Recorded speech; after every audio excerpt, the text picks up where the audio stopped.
ciidamada ammaanka dawladda federaalka Soomaaliya ayaa gacanta ku dhigay laba ruux oo hubeysan kuwaasi oo weerar ku qaaday xarunta degmada Daynile ee gobolka Banaadir.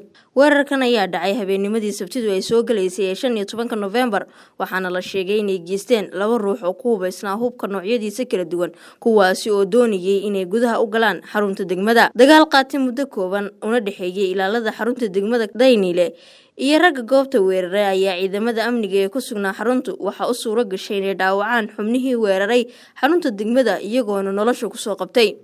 Weerarkan lagu qaaday xarunta degmada Daynile ayaa waxa ku geeriyootay Allah u naxariistay haweeney kamid ah dadka shacabka oo halkaasi ku sugneed xilliga uu weerarku dhacayay iyadoo sida la sheegay aanay jirin cid kale oo wax ku noqotay marka laga soo tago ragga xarunta soo weeraray oo labadoodaba loo geystay dhaawac.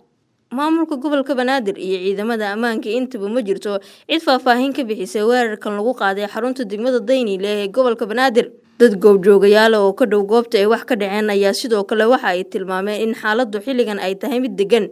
Ma jirto mas'uuliyiin ka tirsan maamulka degmada Daynile oo iyaguna dhankooda ka hadlay sida uu ku dhacay weerarkan lagu soo qaaday xarunta. Wararka qaar oo aan helayna ayaa waxa ay tilmaamayaan in xubno ka socda maamulka gobolka Banaadir la filayay inay halkaasi tagaan iyagoona warbaahinta ka hadli doona qaabkii uu u dhacay weerarkan isla markaana soo bandhigi doona dadkii weerarka u geystay xarunta degmada Daynile ee gobolka Banaadir.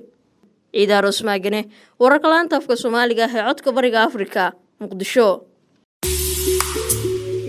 Si aad joogto ugu hesho wararka iyo barnaamijyada telefishinka codka bariga Afrika, fadlan iska diiwaan geli channelkayaga YouTube-ka ama dooro bogaggayaga baraha bulshada ee Facebook iyo Twitter-ka.